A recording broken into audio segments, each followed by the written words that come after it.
would you feel like if after months and months of planning and thinking, of putting in time, money, energy, and resources into launching a product or service, and when you actually launch the product or service, you find out there's not even a single buyer? Heartbroken, right? This is where the concept of a minimum viable product or an MVP comes into the picture. A minimum viable product is a basic prototype of whatever product or service that you want to launch. However, the interesting thing is that it does not have to be a 100% prepared or 100% ready. It can be something as basic as just say 70 or 80% ready, and you just launch it into the market. Why is this important? Because only and only the market can tell you whether your product is good or not, whether they are willing to buy your particular product or service. You and your co-founders as well as your team might think that this is a groundbreaking product or a groundbreaking service, but till the time the market does not respond in that way, that product or service is not so groundbreaking.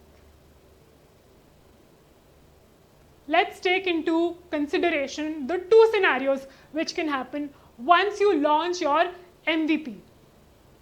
The first scenario is that you will have no buyers.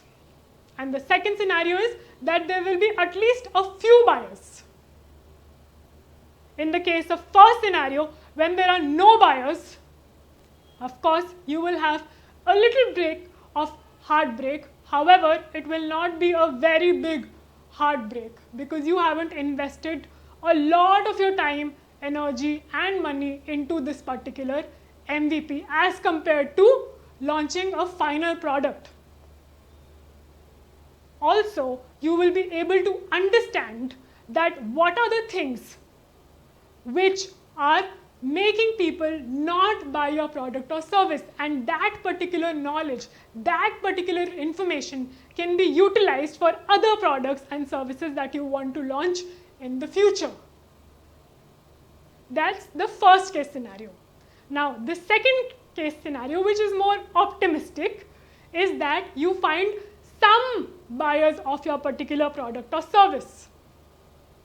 When you find these buyers, there will be some kind of feedback which you will get from these particular buyers, and on the basis of that feedback, you will be able to optimize your particular product or service, and that's how it will keep becoming better.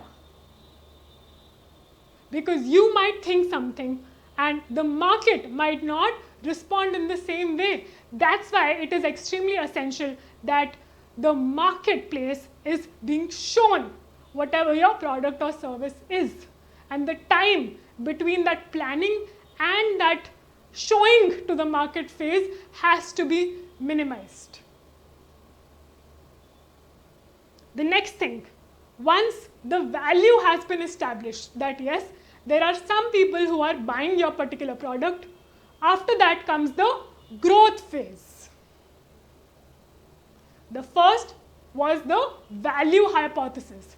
The value hypothesis has been proven that yes, this is giving some kind of value to some buyers, and if you can sell to 5 people, then you can also sell to 10 people, and after that you can also sell to 100 people. The question is that how will you manage to do that? This is where the growth hypothesis comes into the picture. The first one is through word of mouth. If there are a few buyers of your particular product and they like your product or service, then they will also be prompted to share that information with others. That is how you can get new customers. The second one is through the very usage of your product or service. Let's say if your product is a branded bag, in case of a branded bag, its very usage is when you go outside your home and you constantly are wearing that particular handbag. Whoever sees you also sees your bag and also sees the brand name. That's how your branding and your marketing is also being done. The third one is through any kind of paid advertising channels. Let's take into consideration YouTube ad, Google ads, Facebook ads, any kind of newspaper advertising or TV advertising. Anything which is paid comes in this category. The fourth one is through repeated purchase. One way was, of course, acquiring new customers, and the second way is having repeated purchases from our existing customers. This further can be done in two ways.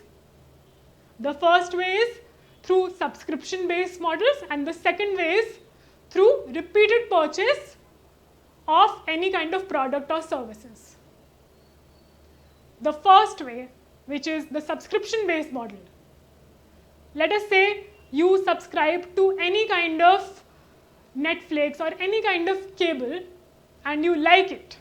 You like it for the first 6 months and then you take the subscription for the next 6 months as well. That's a subscription-based model. The second one is through repeated purchases, which is naturally happening because people are liking your product. If some people like a shampoo, a particular brand of shampoo, they want to buy that particular brand of shampoo again and again. Because of course, the hair needs to be shampooed at regular intervals.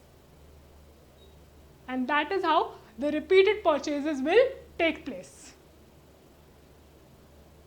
The value hypothesis, once proven, then we can go into the growth hypothesis, and that is how a basic MVP will shorten the very, very time span of the value hypothesis as well as the subsequent growth hypothesis. When I started off, and you all know about my journey, I actually put in a lot of my thinking time into this particular service that I wanted to launch, because this was my first time and there was a lot of, honestly, a lot of fear which I had in my heart because I was doing this for the first time. However, now that I know this information, now that I'm aware of this knowledge that you have to minimize the time between the planning and the launch phase, whatever next product or service that I will offer, I will for sure be implementing this.